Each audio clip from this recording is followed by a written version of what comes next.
Isa na namang umaga na puno ng pag-asa mula sa salita ng Diyos. Halina at makibahagi sa ating umagang pagbubulay, pagpapalakas at pagpapatatag sa ating pananampalataya sa Panginoong Hesus. Mula sa Section 6 ng Southern Tagalog District Council of the Assemblies of God, tayong lahat ay magkaisa sa pagpapalagong espiritual.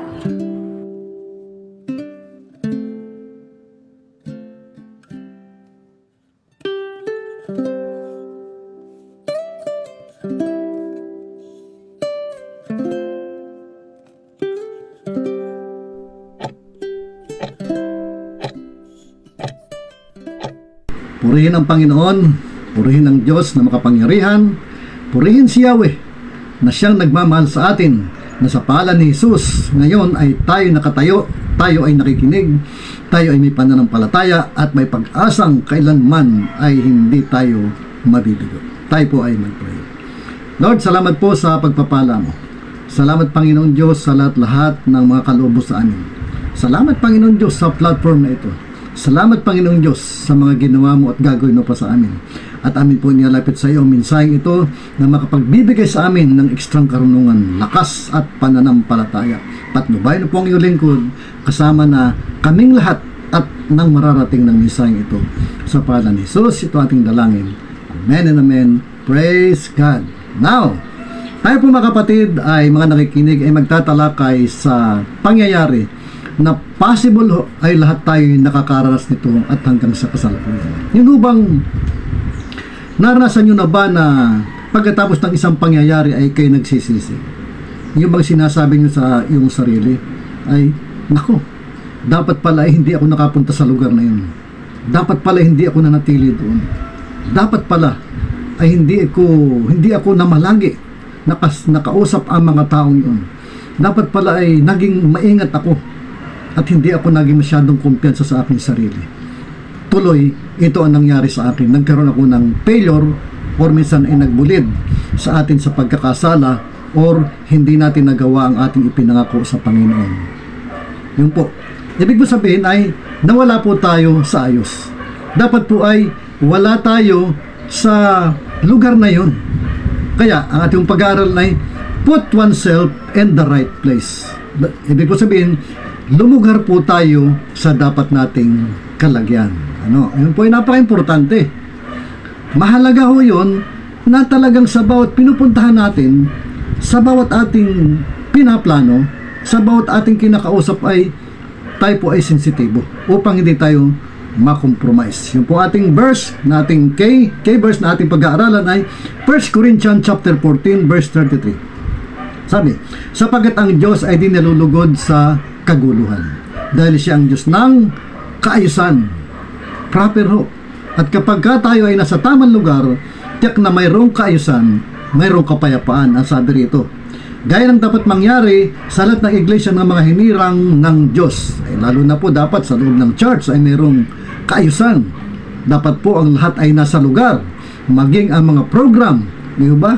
Ang God's order dapat ay maayos. Yan. Ngayon, tatalakayin po natin ang isang halimbawa sa banal na kasulatan na makapagbibigay sa atin ng panibagong lakas o refreshing na makita natin ay ganun pala nangyari. Sino po yun? Wala pong iba kundi si Pedro. Alam po natin kung sino si Pedro. Si Pedro ay ang isa sa pinakamalapit na alagad ng Panginoon. Minsan ay siya ay nakahilig sa Panginoong Diyos, siya po ang very vocal, siya ang minsan speaker pa nga ng Panginoon na ganito.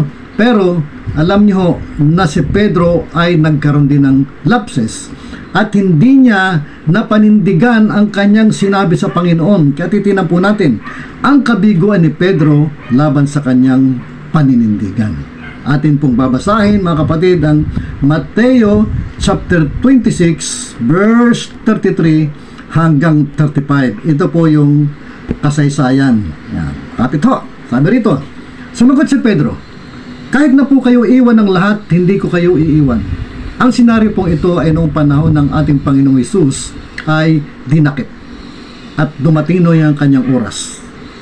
At siya la ay pinalalahanan ng Panginoon. Pero sabi ni Pedro, Lord, kahit na po kayo iiwan ng lahat, ibig sabihin maging ang kanyang 11 alagad na kasama, kahit iwanan siya, sabi hindi ko kayo iiwan. Sabi niya, sumagot sabi ng Panginoon, tandaan mo, sa gabi ring ito, bago tumilaw ang manok, 3 beses mo akong ikakaila. Yan, siya po ay pinaalalahanan. Binigyan siya ng warning ng Panginoon. Pero ang sabi ni Pedro, ngunit matigas na sinabi ni Pedro, kahit na ako'y patayin kasama ninyo. Wow, di ba? Kahit po siya maging martir, hindi ko kayo ikakaila. At dahil sa sinabi niya, ang sabi ng mga alagad ay ganun din ang kanilang naging paninindigan sa sinabi ni Pedro. Yun o. Makita ho natin dito, bakit si Pedro ay nabigo? Ano ho ang naging dahilan ng kabiguan ni Pedro? Number 1 po, ang naging kabiguan ni Pedro ay binaliwala ni Pedro ang babala ng Panginoon. Siya ay masyado naging overconfident sa kanyang sarili. Dahil sa pagkakaalam nga niya ay siya ay malapit sa Panginoon, siya ay binigyan ng wisdom, nakapangaral siya, naging isa sa mga soul winner nung panahon na yon. At dahil ang Panginoong Hesus ay nasa kanya at siya kilala noon sa panahon na yon, dahil kasama-sama siya ay overconfident sa kanyang sarili na hindi mangyayari. Pero ano nangyari? Makita ho natin sa Lucas chapter 22 verse 54. Ito na ang senaryong kasunod. Atin nung titingnan ang mga pagkakasunod-sunod ng pangyayari. Ito na. Dinakip nga nila si Jesus at dinala sa bahay ng pinakapunong pari ng mga Hudyo. Si Pedro na may sumunod sa kanila, ngunit malayo ang agwat. Anong ginawa ni Pedro? Sumunod siya. May distansya, may agwat. Ang alam niya, wala lang.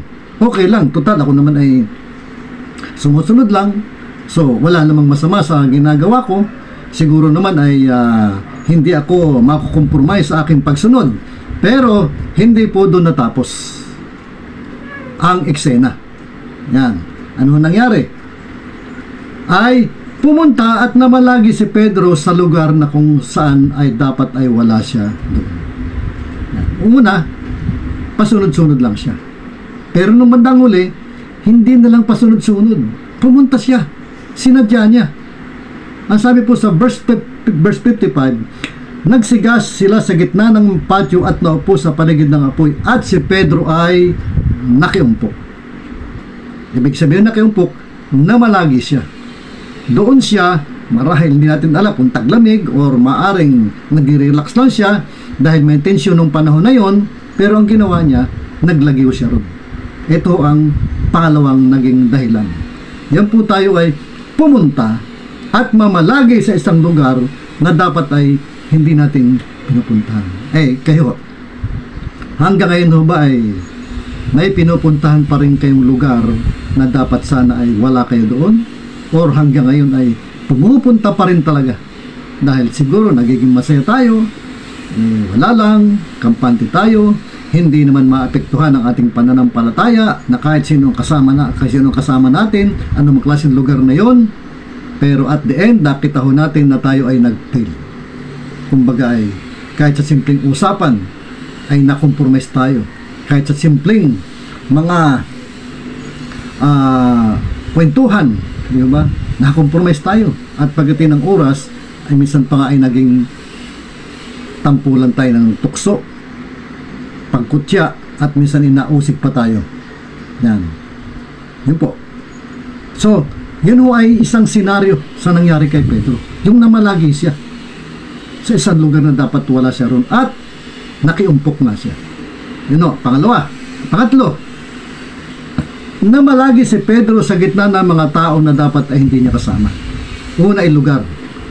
Pangalawa, namalagi siya sa lugar. Sino kaya ang kasama niya? Alam niyo kung sino dapat kasama niya nung panahon na yon? Dapat ay ang mga alagad. Dapat doon siya, pero niwalay siya eh. Dapat kasama niya mga alagad, at isa siya sa mga pangunahing alagad ng Panginoon. Dapat siya ang nag-lead ng prayer and fasting. Pinalalakas niya ang kanyang mga kapwa alagad, mga kapatiran. Dapat nagbibigay siya ng motivation na huwag kayong mag-alala. Ang Panginoong Hesus, magtatagumpay tayo sa kabila ng kanyang dinaranas. Dapat ang kasama niya ay mga kapwa mananampalataya. Yan. Alam mo natin na kapag tayo po ang palagi nating kasama ay hindi natin kapwa mananampalataya, dito po magsisimula ang disaster. Ito pong lugar na ito po mga taong ito na bagamat siyempre hindi natin maiwasan na makasama sila dahil makipagkwentuhan sa kanila, kasi sino nga abot sa kanila kung di tayo makipagkwentuhan sa kanila. Pero yung mamalagi tayo sa mga taong napakadelikado, lalo na po sa makompromise ang ating pananampalataya, ay hindi po dapat gayon ang mangyari. Kaya anong nangyari? Sa sa Lucas chapter 22 verse 56, ang sabi, nang makita siya ng isang utosang babae, siya pinagmasdang mabuti. Pagkatapos sinabi ng babae, kasama rin ni Jesus ang taong ito. Yan. Nagkaroon na po ng si Pedro ay nakilala na. Na-identify siya. Ano? Kaya dito po magsisimula ang isang bagay na hindi niya inaasahan. Tayo po mga kapatid, tayo po ba ay identify sa ating paligid, sa ating barangay, sa ating trabaho, diba? Sa ating bayan. Kilala ho nila tayo na tayo isang mananampalataya.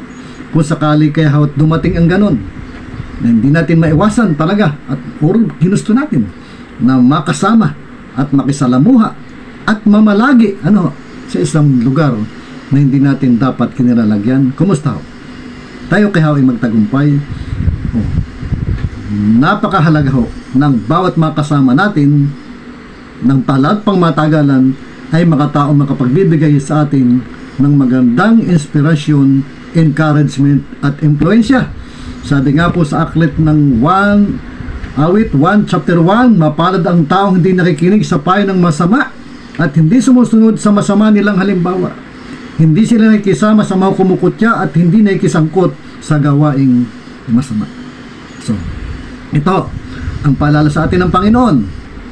Yung po tatlo. Number 1, binaliwala ni Pedro ang babala, yung masyado siyang overconfidence. Pangalawa, pumunta at namalagi si Pedro sa lugar na kung saan ay dapat wala siya doon. Pangatlo, namalagi si Pedro sa gitna ng mga tao na dapat ay hindi niya kasama. Salamat po ng marami. Nawa po ay tayo muling napaalalahanan ng salita ng Diyos sa oras na ito. Tayo po ay manalangin. Dakilang Amang nasa langit, nagpapasalamat po kami sa iyong kabutihan. Salamat Lord sa pagpapala mo. Salamat Panginoong Diyos, at alam namin na hindi ka nagkukulang at sa tuwi-tuwi na kami ay iyong kinakausap. Kaya turuan mo kaming tumalima, makinig sa iyo, Panginoon. At kung hindi ka man namin maintindihan, hayaan namin ang banal na Espiritu na nasa aming Espiritu, kasama ng aming Espiritu, ang siyang magpaunawa sa amin ng mga bagay na dapat naming maintindihan at dapat naming gawin. Lord, salamat po sa pagpapala mo, at ang aking dalangin ang mga kapatid ay patuloy na makinig ng mensaheng ito at sa mga susunod pa, upang mas makilala pa namin ikaw ng lubusan sa Espiritu at katotohanan. Sa pangalan ni Jesus, ating dalangin. Amen and amen. Praise God.